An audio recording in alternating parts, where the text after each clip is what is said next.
What's going on, everybody?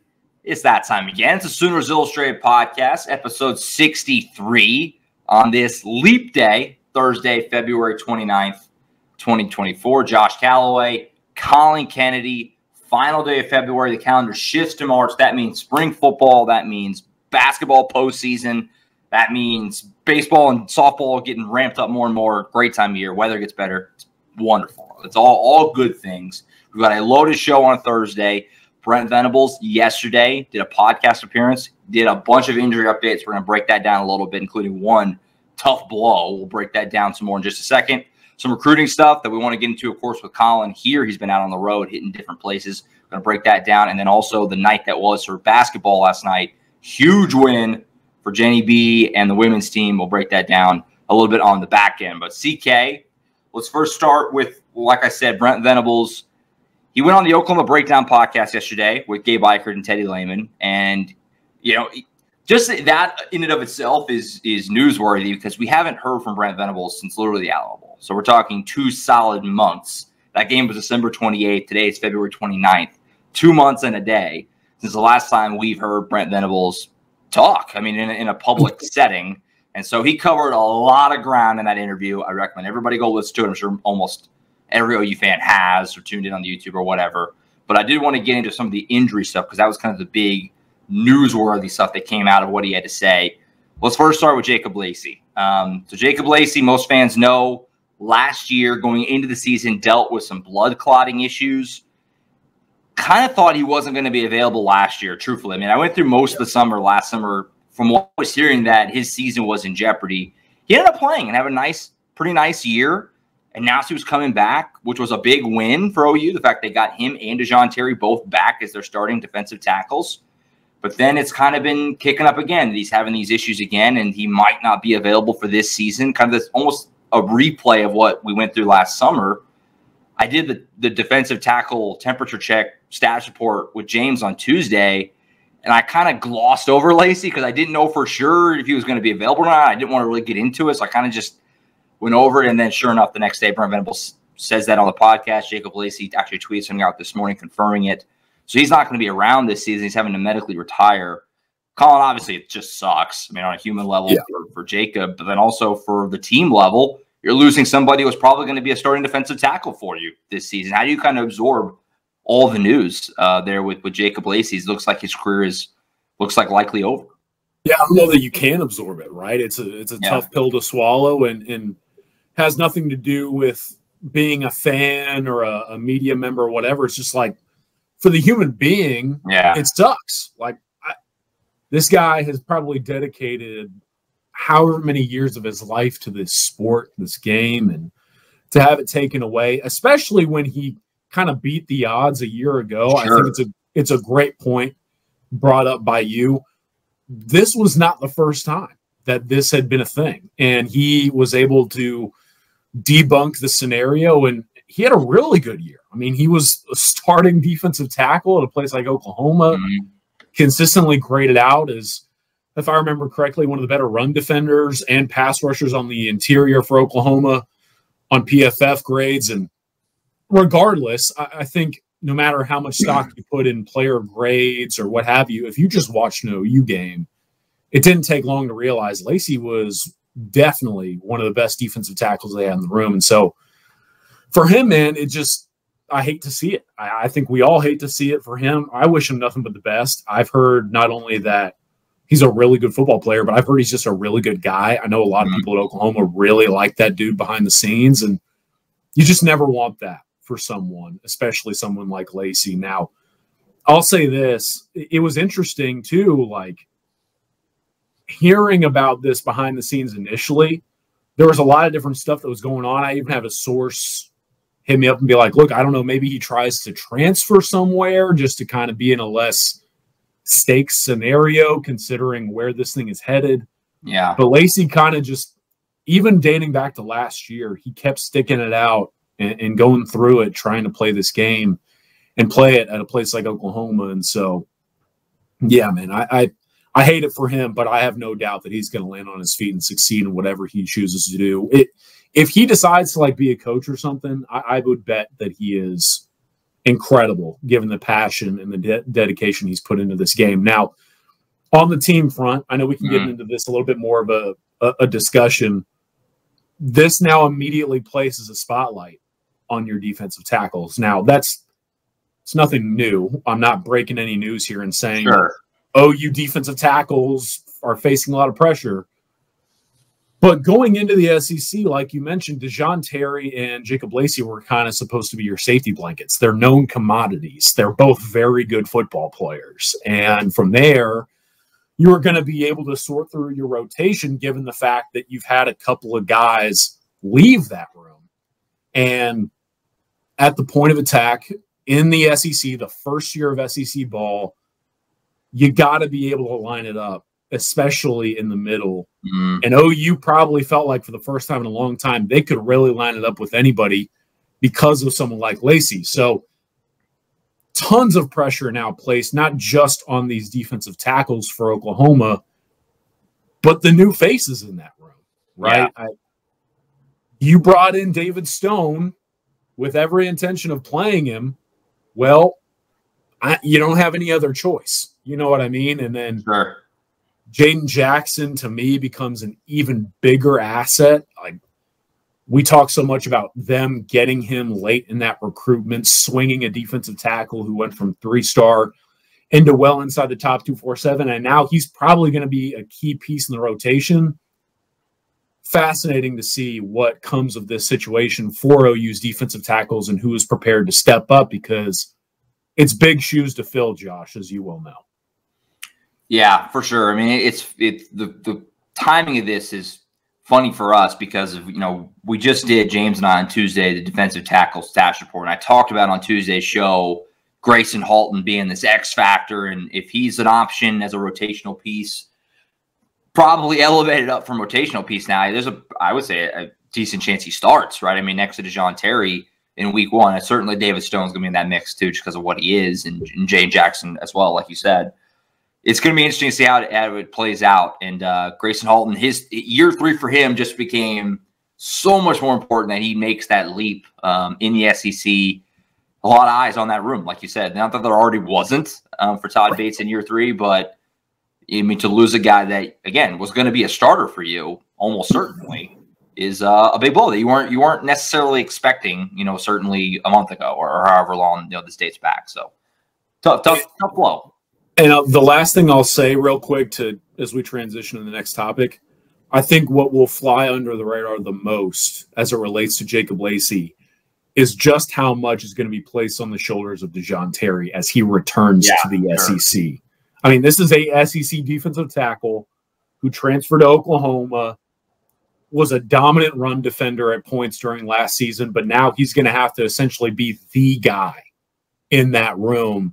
Because not only is he experienced, a veteran, a proven defensive tackle, but he's played in this league. He knows what the week-to-week grind is of the Southeastern Conference. And as OU works in the Haltons and the Stones and the Jacksons and some of these other characters that we're talking about, I think what will be talked about the least as it relates to the situation is now what Dejon Terry means to OU and that program's overall success in the first year of SEC play.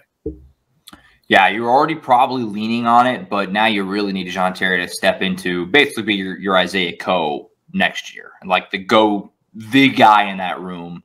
And it's going to be interesting to watch. And spring camp is coming up just a couple of weeks, and a lot of eyes will be on that room now without Jacob Lacey. And like you kind of said earlier, he is a great guy. I mean, the couple times we got to talk to him, he was one of the most engaging guys on the team. Great dude. And just, again, on the human level, sucks. Really sucks. Hopefully he takes care of himself and can, be healthy off the field doing something else. We know he'll do great, whatever he chooses to do.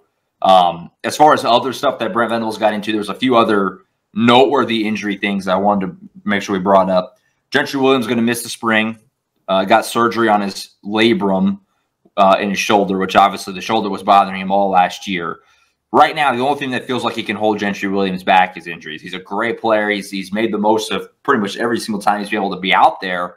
But injuries have been a problem for Gentry, and he's going to miss spring. Hopefully he gets himself to 100%. Does he really need the spring? I feel like everybody probably needs it, but he's been around a while. You feel like if there's anybody who could, be okay there, it'd probably be him. So he's going to miss the spring. Hassan McCullough has missed the winter with a knee scope, but he is expected to be back for the spring. So that kind of stinks that he hasn't been around for, Schmitty season in the winter. But if he's back for the spring and summer, you feel like he'll probably still take the progression that he needs to take. And then the other one was Justin Harrington's going to miss the spring as well. Not unexpected. He tore his ACL last season. The unexpected thing is that he still is not heard back on his waiver, which is crazy to me. Like, what are we doing? It's literally going to be March tomorrow. And Justin Harrington still doesn't know technically if he's going to be on this team next year. Now they're confident, OU is, that he'll get it, but still, like, what is the holdup here? So they're still waiting on Justin Harrington. He won't be around for the spring, but we still don't know technically on next year yet, although they are confident. So from those things, anything else that sticks out to you from that little batch of injury notes? Obviously, not a lot of great news for OU fans to be excited about. Most injury updates aren't, but. Quick hitters, though, because I do find them interesting. So let's start with Gentry Williams. To me, this now reminds, funny enough, Josh, sometimes I think, as weird as it sounds, fans forget about the transfer players that were added into the program. Because, like, at some point, you know the big names, but, like, in a class of, let's say, 8 players, you might know 4 off the top of your head. I think that the Gentry Williams news now really piques my interest towards a player that I've been fascinated by since OU landed him in the portal, and that's Desjon Malone, right? Yeah. Again, this guy is a 6'2" bona fide 200+ pound corner, giant size. Played at San Diego State, really quality program. Anyone who follows college football knows that San Diego State's calling card, special teams and defense. Well, as we reported, they went and got special teams coordinator from San Diego State. That. And then they went, I mean, funny, right? And then they went and got Desjon Malone, who was their field corner at San Diego State for, I believe, a year or two. Desjon Malone, man. Gentry Williams doesn't need the spring. Desjon Malone does. And so now I know it's corny, and I know some fans will roll the eyes because I'm kind of doing it myself. We always talk about, like, well, what doors does this open for other players, or who gets to get more experience? Sure. And it's like, all right, whatever. But Desjon Malone, man, now has a real opportunity in front of himself as an experienced cornerback, potentially getting to earn more playing time going into the SEC season. Hassan McCullough, I don't think this is a surprise to anybody. I think we all kind of know that even during the season, Deshaun was banged up. Like, that guy has fought tooth and nail through a lot of kind of nagging injuries. Well-deserved rest for him. I've got zero concern about Deshaun McCullough. And then Justin Harrington. I guess, like, after the NCAA found out in that court ruling that basically they're officially a fraud, they just threw their hands up and were like, well, we're just not going to do our job anymore. Yeah, they haven't been doing anything. Yeah. They've just kind of quit. Whatever. So if that's the case, though, maybe just Justin Harrington can throw the pads on and tell him, call my bluff type of thing. I don't know. But, yeah, I assume this will get done relatively soon. I know the NCAA is navigating a lot of lawsuits right now, so maybe the lawyers are worried about that. But, yeah, I think Justin Harrington will have his situation settled sometime this spring, hopefully. Yeah, I hope so. Because, I mean, obviously, the most direct comparison that I can think, and they weren't hurt this year, so it's not a direct comparison, but obviously Alec Bowman at Oklahoma State, their quarterback, he got his waiver approved for a 7th year. Like, when was it? That was like December still. I mean, it was a long time ago. So it's crazy to me that Justin is still having to live in limbo. Again, they're confident he's going to get it. I don't think there's a lot of fear that he won't. But still, you never know until you know. And the NCAA does goofy stuff. So you'd like to know for sure. So hopefully he can get some, the decision soon. He can know what he's working with moving into next year. And, to kind of tie up back with the cornerbacks conversation, just puts a bigger emphasis on the fact that Woody Washington is back. I mean, that was already huge anyway. But just with Gentry, he's going to miss the spring. He's continued to be banged up. You're worried about his health. The fact that you have Woody makes you feel so much better about that room than if you didn't. If Woody wasn't here and he had moved on, and Gentry Williams missing the spring, you'd be looking at the cornerback room like, okay, question marks. You feel a lot better about it with Woody there. So yeah. Stuff to watch during spring, and that's coming up very, very soon. We're getting close. Like I said, March 1st is tomorrow. Breaking news, inside intel. March is tomorrow, and we're getting close. We're getting very, very close to seeing these guys, and it's going to be fun and exciting coming up very, very soon.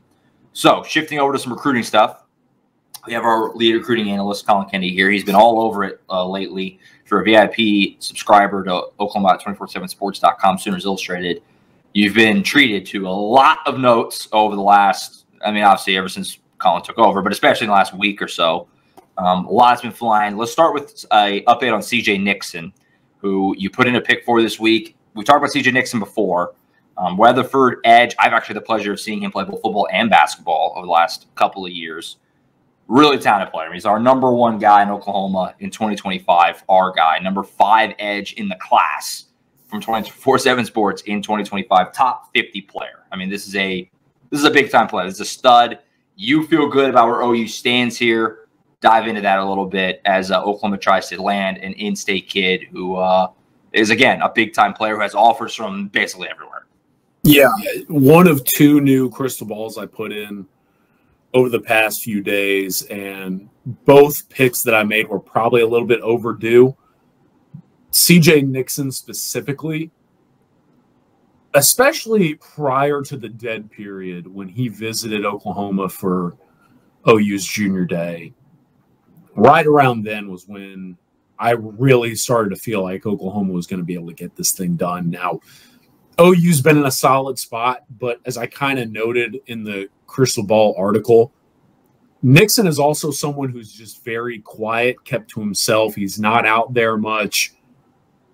Kind of his recruitment relative to a player who's in the top 50 or so completely flies under the radar. But here we are. I think Oklahoma, as we get ready for, I believe, the quiet period, which starts on Monday, which means recruits can start ironing out trips. I think this is going to be a few months stretch that really allows Oklahoma to gain more ground and eventually follow through with a potential securing of commitment. Now, what does that mean? Basically, what I think is that Oklahoma, the last visit where Nixon was on campus, went so well enough that I think the next few times he gets on campus at Oklahoma present an opportunity for OU to try and seal the deal. Now, there's still obviously work to be done, but a big reason why I put in the pick is because it just feels like Oklahoma's lead for an in-state prospect right now is really building. And when you factor in what's coming, which again, the quiet period starts on Monday, which then means that recruiting in general is going to be back in the spotlight nationally. It allows prospects to start seeing campuses again. And I just, every indicator that I have right now currently points towards CJ Nixon having OU as a leader. And I just think that Oklahoma staff knows how to get things done as it relates to in-state players, especially players at his position. So going to be fun to watch CJ Nixon and his recruitment develop over the next few months. Spring and summer months are huge in recruiting, as we know. But I think CJ Nixon and Oklahoma still feel like a very realistic partnership. Which is great news. Like I said, I've had the pleasure of seeing him. He's a stud. He's a beast. He's a beast. He plays, Weatherford's a 4A program, so like many good players at the 4A level, he plays offense as well. He'll get out there and catch some passes. He's a big dude. You see these 4A cornerbacks and safeties try to handle him. Is not fun for them. He's a good basketball player, too. He's just an athlete, just an overall athlete, and a guy you want to keep in state lines if you can. And obviously, per Collin Kennedy, Oklahoma's in good shape to do that. You mentioned you put in a pick for him. You also put in a pick for Malik Hawkins, who, of course, most of you fans, I'm sure, are very well aware, is the younger brother of Michael Hawkins down there in McKinney, Texas. Cornerback is what he plays. So he's obviously a legacy as well with his father. Talk about him a little bit. And I don't think we've really brought him up on the show that much. He may have come up in passing a couple of times. It's hard to remember. But what kind of he brings to the table and why you feel like Oklahoma's in good shape here? Obviously, it helps his brother's already there. I mean, there's obvious connections. But how are you kind of feeling like this is shaking out right now with him? Yeah, look, the obvious, his dad played at Oklahoma. His older brother currently plays at Oklahoma, just enrolled as a quarterback. So the connections are in place. But I think the other thing with Malik Hawkins, the only real competitor as things stand today in Malik Hawkins' recruitment is Texas. It sounds like the Longhorns and Sooners are two programs at the forefront, and other programs are certainly monitoring. I think Texas A&M is hovering. I think Arkansas had been mentioned to me in the past. Yeah. But in a battle between Oklahoma and Texas as it relates to a Hawkins, I just feel like OU is going to be able to close this thing, especially if they can get Malik back on campus during the spring. Now, the other part of this equation, why I put in the pick, I think if you followed my reporting on Sooners Illustrated, and by the way, I would encourage you to subscribe because today's Reset the Board day. I'm literally going through position by position and explaining every position group in 2025 relative to spots, commits, and targets before we hit the quiet period where all these kids start taking visits again. One of the things I kind of got into in the upcoming defensive back articles was that OU can't really take a ton of kids as things stand right now in 2025. But they can be flexible if a player or recruit has versatility within his skill set. Because if you bring on a kid and he can kind of slide all over, all right, well, then he's not necessarily occupying one spot, if that makes sense. So I think Hawkins is kind of that type. I think he can play corner. I think he could play safety. If he really needed to, I think he could play some cheetah. But, yeah, I just feel like given the connections, where this recruitment is, how it's shaping, and then the type of player that Malik is, just makes a lot of sense for the Sooners. And I think long-term it's probably one that Oklahoma is very capable of winning. Makes sense. Makes sense. Certainly look forward to, between – you got the Bowens, you had the McCulloughs. Obviously, Day has since transferred. We've talked about the possibility of maybe having the Robertses. The brother thing, we've been able to talk about the brother angle a lot last few months, and maybe the latest will be the Hawkins brothers if they can bring Malik in. Like we said, you've been out on the road. You were just out on the road this morning. You're going out on the road again later. You've been bouncing around, talking to coaches, talking to players. What are some other things that you wanted to bring up? Again, you've had lots of VIP intel. I'm not going to ask you to bring it all up because we'd be here a while. But some other things that you want to talk about on the show as you've been kind of bouncing around and talking, getting out there on the road a little bit. Yeah, that's why you subscribe, right? Because you get everything and then a little bit more. And then speaking of brothers, as it relates to Oklahoma and recruiting, so I've been out on the road, and a school I'm going to this afternoon after we record is Cedar Hill down in the Dallas-Fort Worth Metroplex. And they have a group of triplets. And oh, man.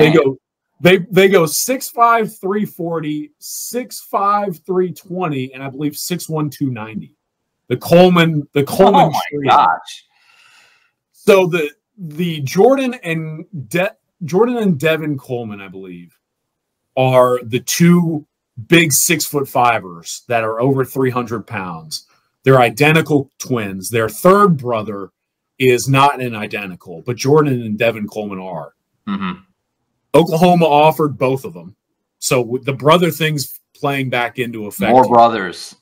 Yeah, I'm really excited to go out there and see them because I've seen this group of Colemans at camps down here in Dallas, and they're awesome. Jordan specifically he's an A kicker. You know, like he whoops. Sure. And I'm very excited to see them. But I've been to a lot of other places. Was at Melissa this morning. Checked in with Oklahoma offensive line commit Owen Hollenbeck.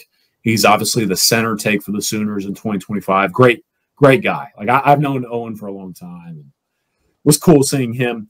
But a couple of things I wanted to fire off real quick. I went out and saw just down the street, not 3 minutes from my house, went and saw Michael Fasusi, the 5-star offensive tackle that every Oklahoma fan knows, whether you follow recruiting or not. Sure.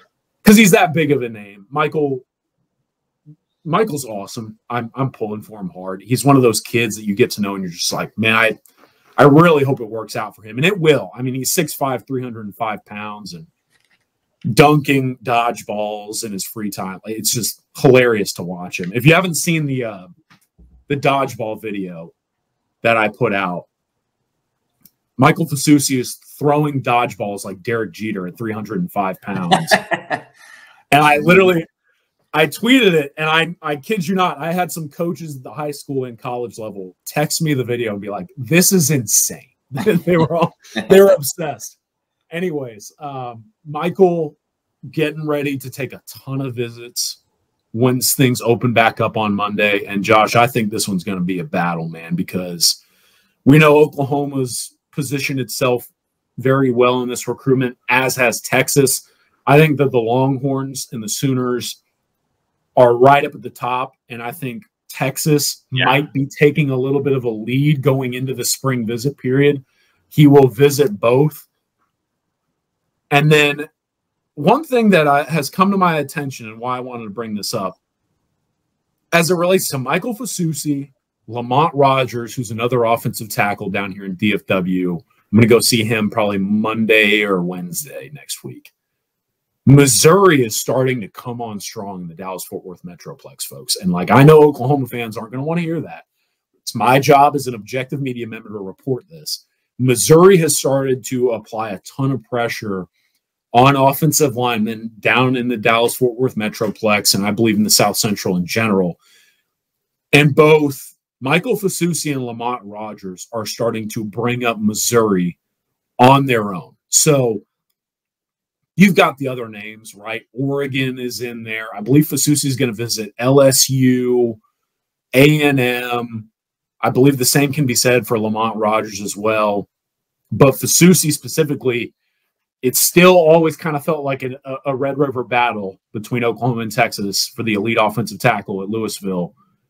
But keep an eye on a sleeper like Mizzou, because it's clear in talking to Michael both on and off the record that Eli Drinkowitz and Brandon Jones have really prioritized him. And then I thought it was kind of cool, real quick, wrapping it up on Michael Fasusi. He mentioned that it was really cool to talk to Phil Lodeholt, who left Oklahoma for the offensive line job at Colorado.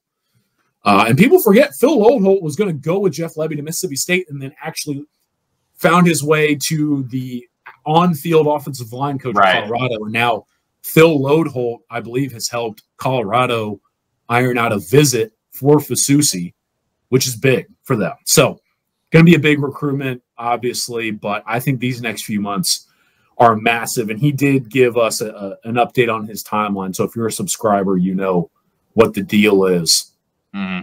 Outside of that, though, I think another guy I wanted to talk about, I haven't been able to go out and see him, but in talking to sources, and I posted a article, Kobe Sellers is another one that's going to be fascinating to follow over the next few months as things open up. By the time, again, that we talk next Thursday, recruiting and visiting is going to be opening back up.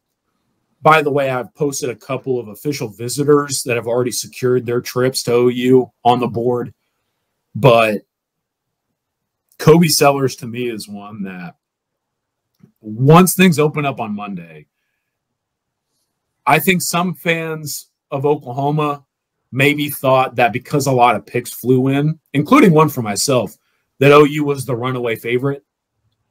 Texas has really made things interesting as we prepare for the opening of the quiet period. And so I think that Oklahoma built that lead. It was a promising lead. But now here come the Longhorns, and we're preparing for a spring into the summer where I think Oklahoma is going to have to battle, most namely of them all, Texas, maybe a Missouri, and probably like an Oregon or an LSU for a lot of prospects in this area. And depending on how these next few months go, I think either Oklahoma's class looks exactly the way it wants it to, or it looks drastically different. So the stakes are incredibly high as we prepare for the spring period. A lot happening, lot of reasons, like we've said a couple times, to become a VIP subscriber. Oklahoma 247sports.com. Been a lot of VIP intel from Collin and VIP analysis as well from Tom, who's been getting on it as spring camp is approaching. It is the perfect time. If you haven't done it before, you jump in. be along for the ride throughout the spring, into the summer, the busy months, and then the season will be here, like I said, before you know it. Already, it's about to be March. I mean, it's kind of sneaky close. Media days, the media day schedule came out today, which is a great sign that we're getting close. By the way, Oklahoma going to go with Missouri. That should be contentious. Georgia and Tennessee. That's like their little quadrant on the second day of SEC Media Days, July 16th, I think it is. Look forward to that. We're getting close. We're getting somewhere. Spring ball starting soon. Jump aboard for the ride. Sooners Illustrated, Oklahoma 247sports.com. You're going to come to SEC Media Days, right? It's right here. It's 2 feet from you. It's at the Omni in Dallas. Certainly, you're going to be there. Yeah, I will be there. 100%. Yeah. It's going to be a zoo. I'm looking forward to it. Never been before. Tom, obviously, he covered Auburn for a long time. And he actually went last year for us. So he'll be I'll be leaning on him. He was leaning on me a little bit last year, Big 12 Media Days, which I had been to a bunch of times.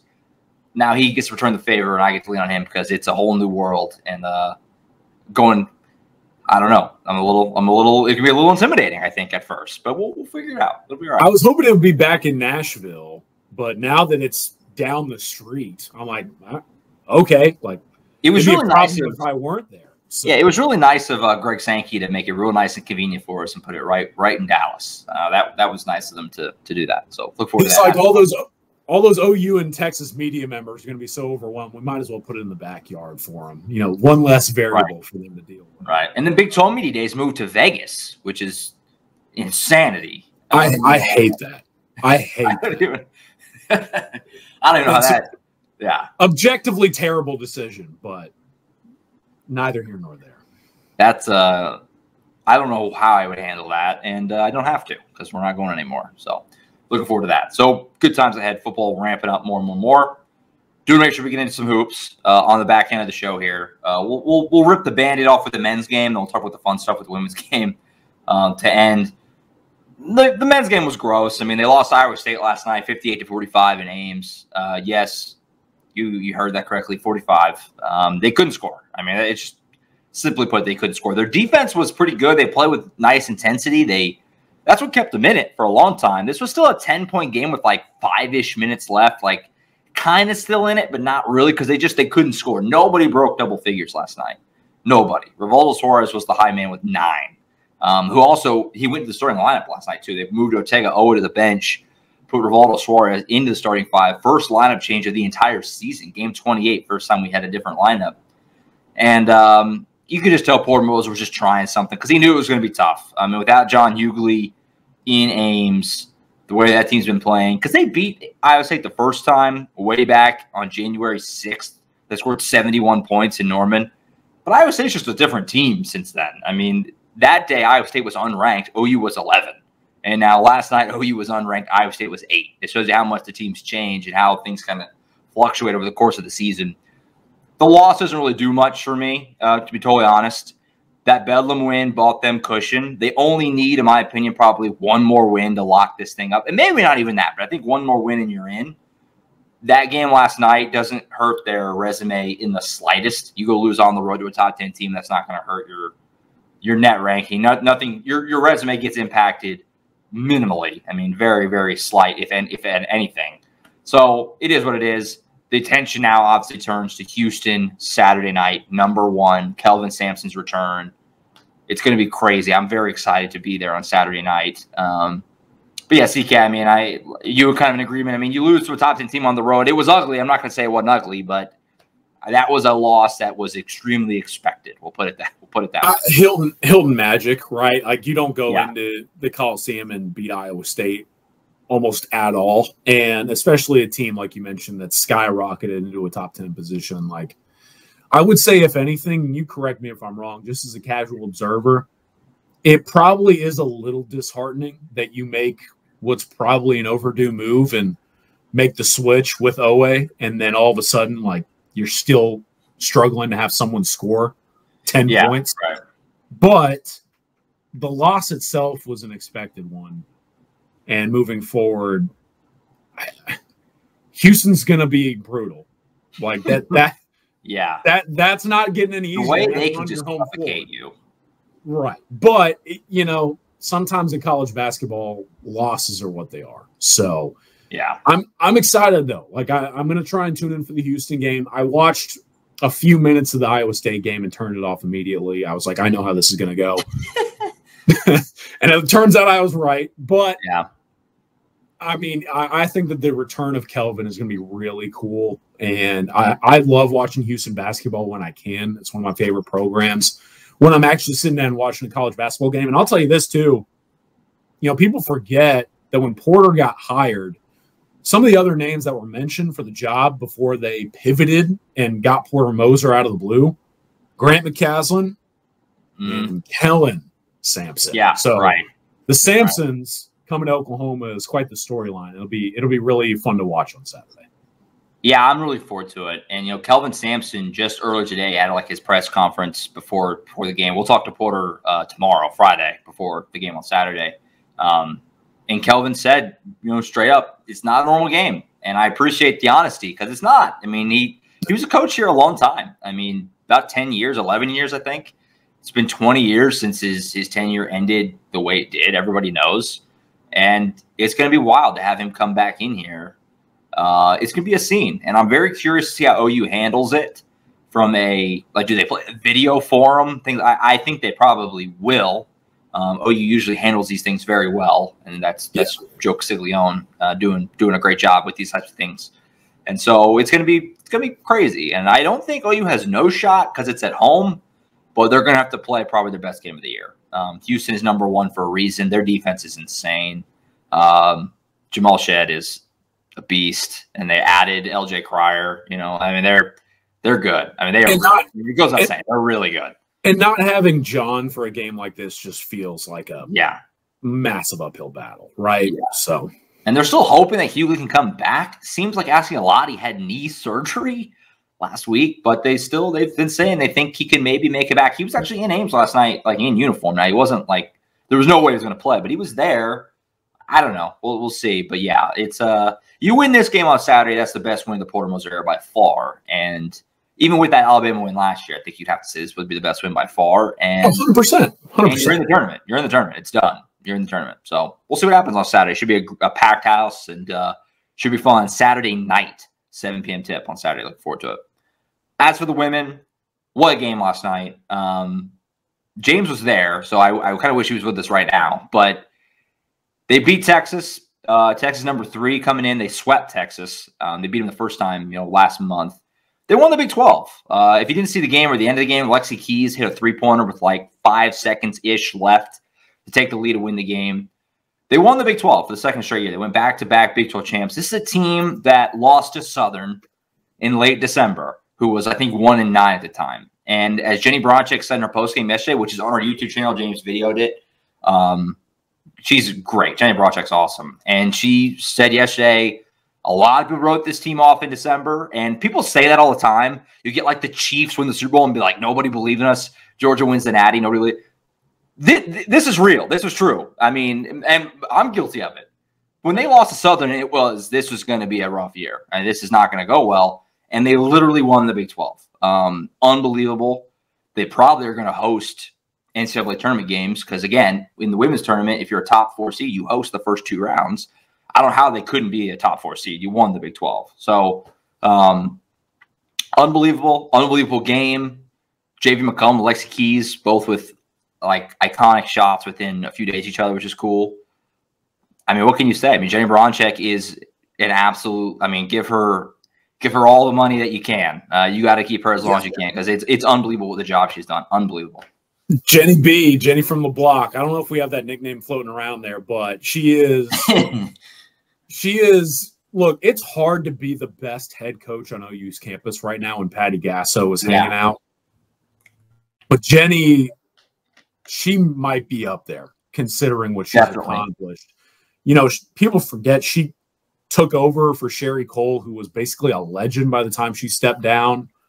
And Jenny has created her own legacy. And I'll tell you this, first of all, the soundbite from Jenny Bronchick before the game. Yeah. She was talking about, it's so cool. I really hope that Oklahoma fans are able to go find this bit. Because it's on our YouTube channel, the full presser is. So okay, so I would encourage you to go to our very last question. Yeah, the very last question, she's basically asked about fans coming to the game, and her whole thing was like, I don't want fans coming to this game because it's the Texas game or the Big 12 championship game or what have you. She basically went on this whole speech about how she wants fans to come support the women's basketball team because of the program that they're building on and off the floor, and like how they sort of defied the odds and along the way have connected with the community and sort of built their own type of aura on OU's campus. And she is 100% right. Like you mentioned, they defied the odds. And it's funny to me because like you're sitting there and you like for someone like me, right, who I live about 3 hours away from campus, I can't keep up with every sport, especially in the world of recruiting. You know, I had people tell me like, oh, OU women's basketball might be pretty bad. And me sitting at home, I'm like, well, I believe all these people, but also like Jenny's probably a really good coach. She might figure some things out. They won't be terrible, surely. Lo and behold, they win the regular season title in the Big 12 championship. And OU women's basketball right now is one of the best programs on campus. And that's a testament to those players. And that's a testament, of course, to Jenny Baranczyk, who has become just truly one of the most integral parts of OU's athletic department right now. Yeah, no, I tweeted it last night, but between Patty Gasso, Jenny Baranczyk, and then KJ Kindler, I mean, just a monopoly on women's sports head coaches. It's crazy. You arguably have, I mean, Patty Gasso, I think, undisputably, and then KJ Kindler undisputably, and Jenny Baranczyk's making a run, but the best in their sport. It's unbelievable the job that she did. It's really hard to fathom the run through Big 12 play. It's unbelievable because I said this with James on Tuesday before the game. It was like it felt like it was like, wow, look at this hot streak. And it's like hot streaks are not 2 months. That's just you're good. And unbelievable. They have one more Big 12 game this weekend against Kansas. They already won the Big 12. They locked it up. And then they'll head into the Big 12 tournament, and the postseason from there will be fun to watch, see how far they can go. Because who knows? I mean, under Jenny, it feels like anything is possible. So fun team, really fun team. So we'll see what they do this weekend and into the postseason. Congrats to them on back-to-back Big 12 titles on the way out, going to the SEC next year. Pretty cool. I think that's it. Be back next week, planning for Monday, hopefully, with Tom and James, and we'll recap the weekends for hoops. We'll continue our staff report series. I believe we're doing defensive ends, linebackers next Monday, so we'll break that down a little bit for you. Like I said, recap the weekend for hoops. Spring football is getting rapidly close. I think we're just about another week and a half or so away from getting it going, so looking forward to that. We'll continue to set the stage for it, and then Collin will be back with us next Thursday for all the latest on the recruiting side and everything else that you can come to expect from the Sooners Illustrated podcast. So, CK, good catching up. Safe travels driving around, hitting the various spots, and we'll catch up with you next week, man. All right, we'll do it next week. Absolutely. All right, that's it for Collin Kennedy. I'm Josh Callaway. We'll sign off for now. We'll catch you guys next time on the Sooners Illustrated podcast.